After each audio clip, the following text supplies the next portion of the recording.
Bismillaahi Raxmaani Raxiim. Kusoo dhawaada 7 News Soomaaliya. Xilligan oo ay taagan tahay xiisada u dhaxaysa Mareykanka iyo Iiraan, sheekadan waxaad wax badan uga fahmi kartaa arrimaha hubka nukliyeerka. balse intaan u guda galin faahfaahinta sheekadan, haddii ay tahay markii kugu horreysay ee aad soo booqato channelkeena, fadlan subscribe saar adigoo furanay gambareelka si aad u heshid wararkeena iyo macluumaadkeena ugu dambeeyay. Hubkan waxaa loo aqoonsaday inuu yahay midka wax gumaada ee khasaaraha ugu weyn u geysan kara dunida. Qaraxyadiisu aad ayay u awood badan yihiin. Hal bambo oo nuclear ahna waxay baabi'in kartaa magaalo dhan. Qumbuladaha nuclearka waxay aad uga waxyeelo badan yihiin xitaa bambada ugu weyn adduunka ee nuclearka aan ahayn. Waxaa jira wadamo badan oo ay ka mid tahay Iiraan, kuwaas oo aan loo ogoleyn inay yeeshaan awoodda nuclearka, halka kuwo kalena ay haystaan. Waxaa laga yaabaa in aad su'aalo dhowr ah iska weydiiso arrimaha nuclearka, laakiin hawlwelin waxaan isku soo toosinay jawaabaha aad uga baahan tahay inta badan su'aalahaas.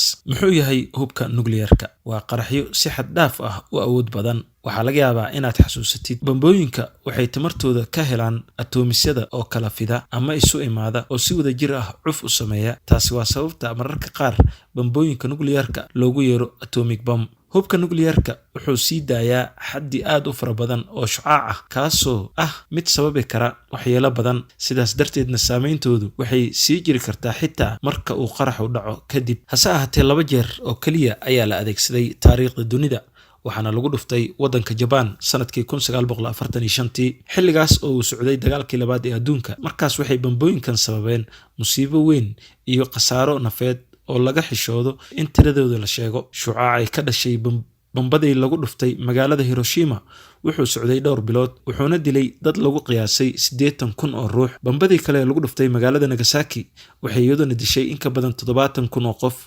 Tan iyo xilligaas wixii ka dambeeyay, nuclearka weli looma adeegsanin dagaal kale. 9 waddan ayaa hadda haysta hubka nuclearka oo kala ah Mareykanka, Ingiriiska, Ruushka, Faransiiska, Shiinaha, Hindiya, Bakistaan iyo Israa'iil iyo xitaa Kuuriyada Waqooyi. Haddaba yaa samaysan kara hubkan? Markii si guud loo eego, jawaabtu waa inuu samaysan karo qof kasta oo aqoon saynis u leh, farsamadana yaqaan, qalabkana heli kara. Laakiin marka laga hadlayo in wadamada loo ogol yahay samaysashada hubkan iyo in kale, jawaabaha su'aalahaas waxay qaadanaysaa sheeko dheer.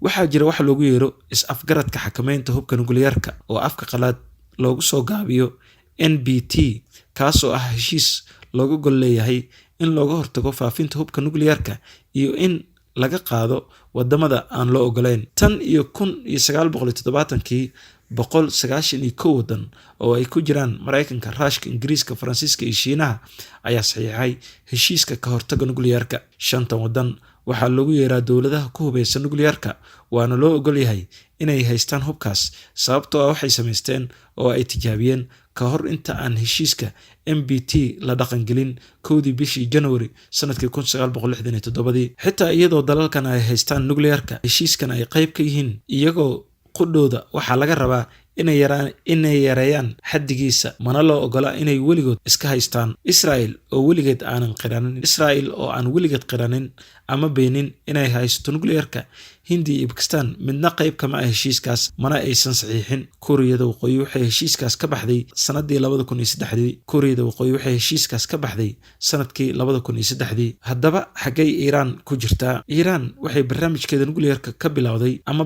sanadii 1950-yadii. Markasta waxay ku adkeysanaysay inay tamarta nuclearka ay samaysanayso ay tahay mid nabad ah. Laakiin waxaa jira shaki laga qabo inay si qarsoodi ah u sameynayso hubka nuclearka. Arrintaasina waxay keentay in golaha ammaanka ee qaramada midoobay, Mareykanka iyo Yurub ay cunaqabateyn ku soo rogaan sanadii 2010. Tani waxay keentay in sanadii 2015 ay heshiis galaan Iiraan iyo wadamada kale ee quwadaha waaweyn, kaas oo ay Iiraan ku saxiixday heshiis dhigaya inay baabi'iso bacriminta nuclearka si cunaqabateynta looga qaado. Laakiin madaxweynaha Mareykanka Donald Trump ayaa heshiiskaas cagta ku dhuftay bishii May ee sanadkii hore 2018. Haddaba waxay dalalka reer Yurub Iiraan loolan ku gelinayaan inaysan u hoggaansamin qodobadii heshiiska. sidoo kale markii ay sanadkan cirka isku shareereen xiisadaha u dhexeeya Mareykanka iyo Iiraan, madaxweyne Trump ayaa wacd ku maray in Iiraan aan loo ogolaan doonin inay yeelato hubka nukliyeerka inta uu isagu madaxweyne yahay. Kadib markii ay carab ka dhalatay dilkii oo Mareykanka magaalada Baghdad ugu geystay generaalkii reer Iiraan ee Qasem Soleimani, Iiraan waxay sheegtay inaysan u sii hoggaansami doonin xadidaadii qaybta ka ahayd heshiiska. Weligeen ma arki doonaa duni xor ka ah hubka nukliyeerka sida kor ku xusan. Waxaa mustaqbalka la damacsan yahay in hubka nukliyeerka laga baabi'iyo guud ahaan dunida. Run ahaantii tirada bambooyinka nukliyeerka ee dunida taala waxay hoos u dhacday 70,000 oo ay ahaayeen sanadkii 1986, maantana waa 14,000 oo bambo. Mareykanka, Ingiriiska iyo Ruushka waxay dhammaantood hoos u sii dhigayeen xaddiga ay hubkaas ka haystaan, laakiin waxaa la aaminsan yahay in Shiinaha, Bakistaan, Hindiya iyo Kuuriyada Waqooyi ay samaysanayeen bambooyin dheeraad ah, sida uu sheegay ururka saynis yahanada Mareykanka. Bishii Juulaay ee sanadkii 2017 waxay u muuqatay in dunida ay hal tilaabo u qaaday sidii looga xoroobi lahaa hubka nukliyeerka kadib markii ay in ka badan 100 wadan saxiixeen qaraar ka soo baxay qaramada midoobay oo dhigayay in si wada jir ah loo baabi'iyo hubkaas loona mamnuuco. Laakiin dalalka ku hubeysan nukliyeerka ee kala ah Mareykanka, Ingiriiska, Faransiiska iyo Ruushka ayaa horjoogsaday hirgelinta qaraarkaas. Ingiriiska iyo Mareykanka waxay sheegeen in qaraarkaas uusan damaanad qaadi karin amniga dunida, maadaama nukliyeerka uu udub dhexaad u ahaa ilaalinta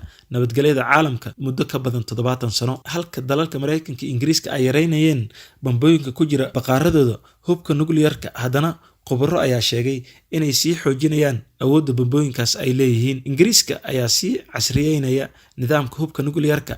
Mareykankan waxaa laga yaabaa inuu lacag dhan 1 trilyan u adeegsado sidii uu u kordhin lahaa awoodda nukliyeerka ilaa iyo sanada 2040.